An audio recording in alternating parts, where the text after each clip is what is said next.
Alright guys, welcome back to the channel. It's Marcos here. So the car is basically done.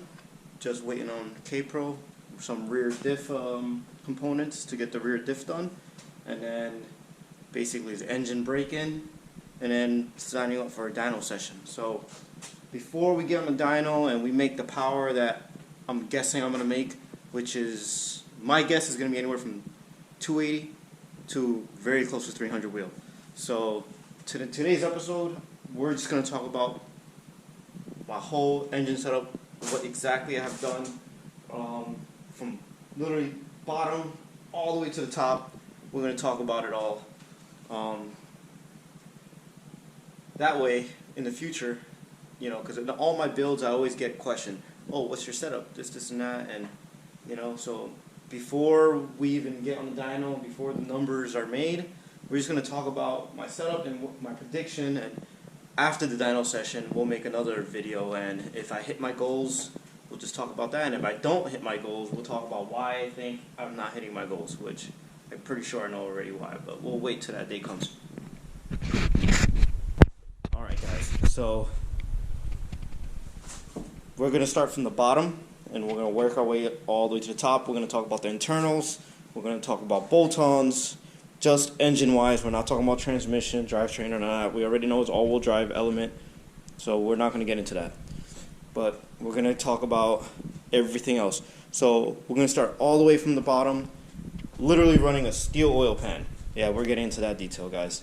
So it's a steel oil pan. The block itself is a stock sleeve k24 Z1 block.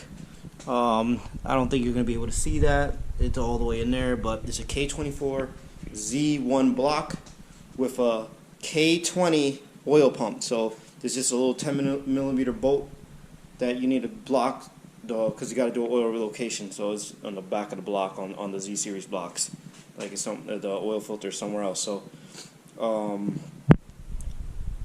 yeah, so I'm not going to get into the whole modifying of the block to make it work. If you want an easier block to use, just get a K24 A block. Any of the K24 A blocks is easier to work on. Any K24 Z1, they need to be modified. But it is a K24 Z1, I believe. Alright, so it's a stock sleeve block, not bored over, it was just honed. And like I said, a K20 oil pump. So now moving up from that is a stock K24 crank, and for my bearing choice is a King bearing. I've ran them before, always success. They handle 500 wheel horsepower of, you know, on a boosted car. I was at like 18 pounds of boost, or very close to 18 pounds. So I'm choosing them again.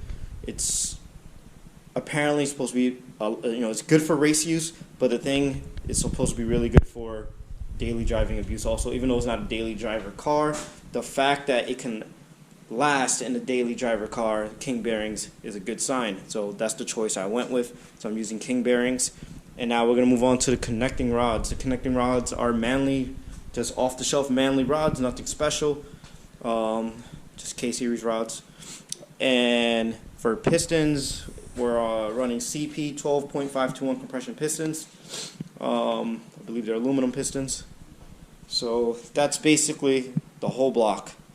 Timing wise, the only thing done to it is the bottom, the aftermarket chain support guide I have, and on the intake side is VTC limited to I think 31 degrees, and we'll get into that in a second. It's because of my cam choice. It's to protect any kind of you know, bending valves or stuff like that. So that's the whole block, the whole timing side. So now we're going to move on to head gasket and head studs and all that stuff. So in the past, when I was boosted, I was running ARP studs. My choice now is stock OEM studs. I don't need anything crazy. It's an all-motor engine. So it's stock studs and a Fel-Pro head gasket. Fel-Pro is what I use for all my gaskets. I was running Fel-Pro on a 500 wheel horsepower build with 350 torque, no problems, and it held up to the abuse. So I remained on the Fel-Pro head gasket. So that was my choice there. And now moving into the cylinder head, is a K24 A2 cylinder head. It's not a K20 A2 cylinder head that I had before, because I actually sold it and it was not in the budget to get another one, so I had to take the budget out. One of my friends hooked me up with a cylinder head for very, very cheap, so you know, that's the route we went. Stock port, no ports on intake or exhaust side. But it does have Ferrara valves in it, flat valves, so that will bump my compression up to a 12.7 to 1 compression, so that's nice. So it's a little bumpy compression. And then for valve springs, we're running a 92-pound dual valve springs from vtec, if I'm not mistaken. So that's the route I went to, and the valve seals are also from vtec. I never had a problem with them, so I just not reused them, the ones I had before, but I went with the same option that I had before. And then my cam choice is a Drag Cartel Stage 4 cam. So it's their 4 cam, so not the 3.2s, not the 4.5s. The Drag Cartel's 4, Series 4s. So that's the cam choice I went to. So that's the whole motor internally, what's done. On good gas, I know for sure it can make 300. But for now, I'm tuning on 93, so I know that's what's probably going to hold me back. Also, this thing right here. So, all right, other than the internals, now we're going to get into the external part of the engine, all the bolt-ons, what I'm doing to ensure reliability, or just to get as much power as I can with the budget that I had. So we will be talking about fuel a little bit. So we'll start from the back. I went with this is actually a K-swap header from 1320 Performance. It's what I went with. As we know, I am all motor, all-wheel drive, so I can't. There's no way you can get a regular header to fit down there. It's just not an option. So I had to get something that was hood exit. But the thing is, in time attack, hood exit isn't allowed. You know, not in the class that I run and not the sanctioning body that I use. You know, I know global time attack. You know, you see some fender exits and stuff like that. But the rules state that my exhaust has to exit from behind. It has to be anywhere from right behind the driver and back. So my exhaust ends just under the behind the wheel. So not right behind, but it's just about here. So if I open the door and I point right there, that's where my exhaust is. So that's where it ends.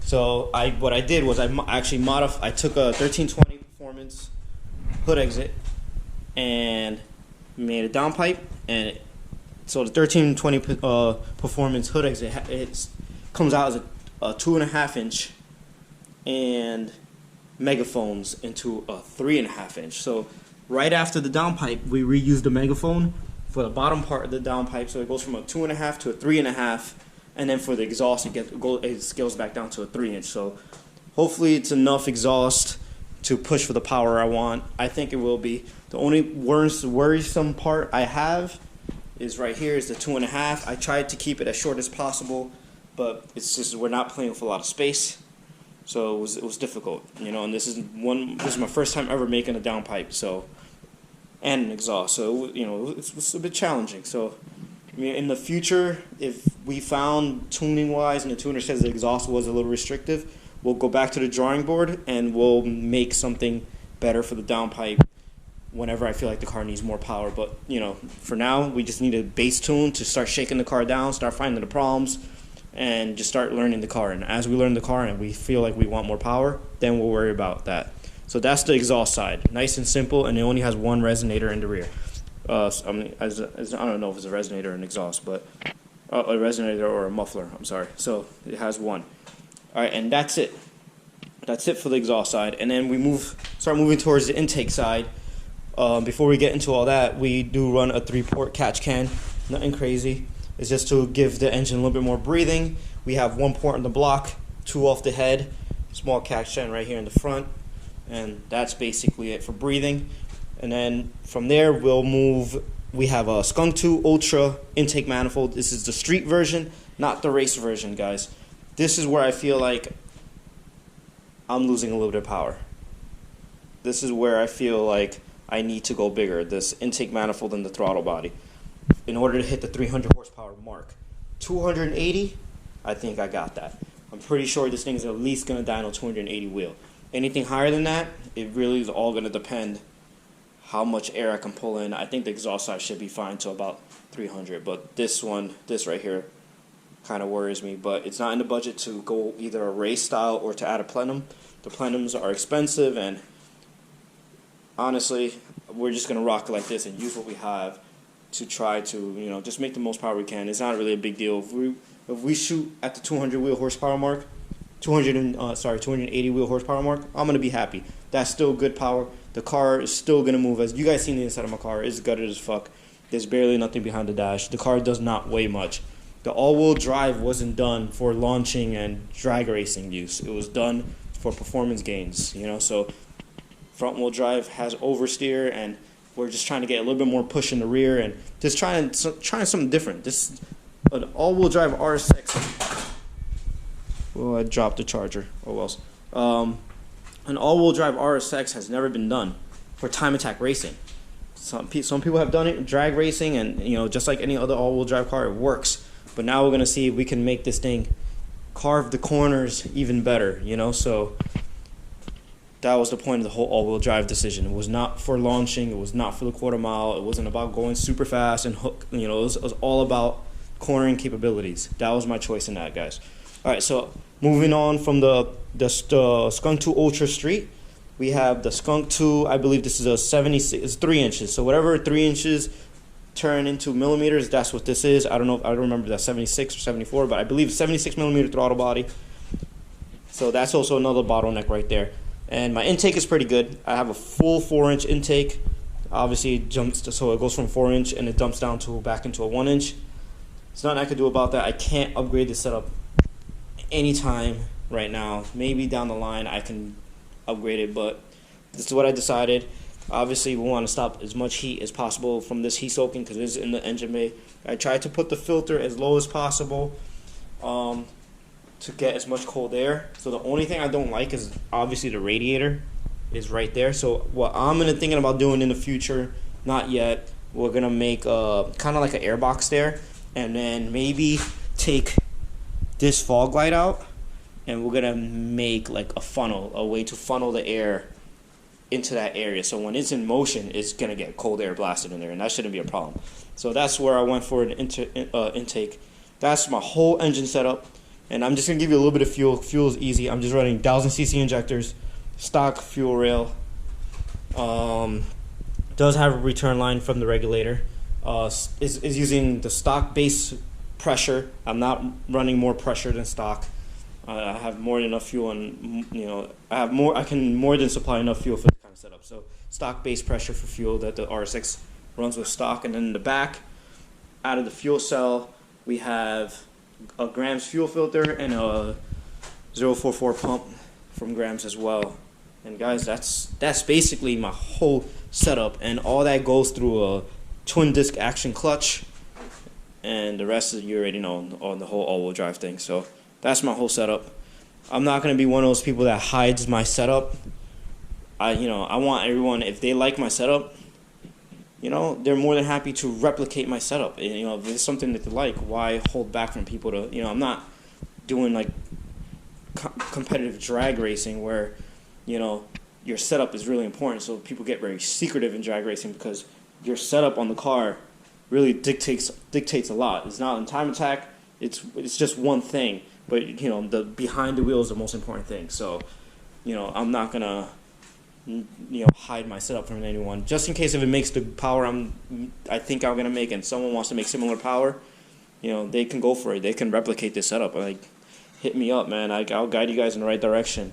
And for cooling, guys, we'll just go over cooling real quick. Just a Mishimoto radiator, just stock off-the-shelf one, nothing special, and it's just one fan. Never had problems. I was running one fan with 500 horsepower. I never had an overheating issue.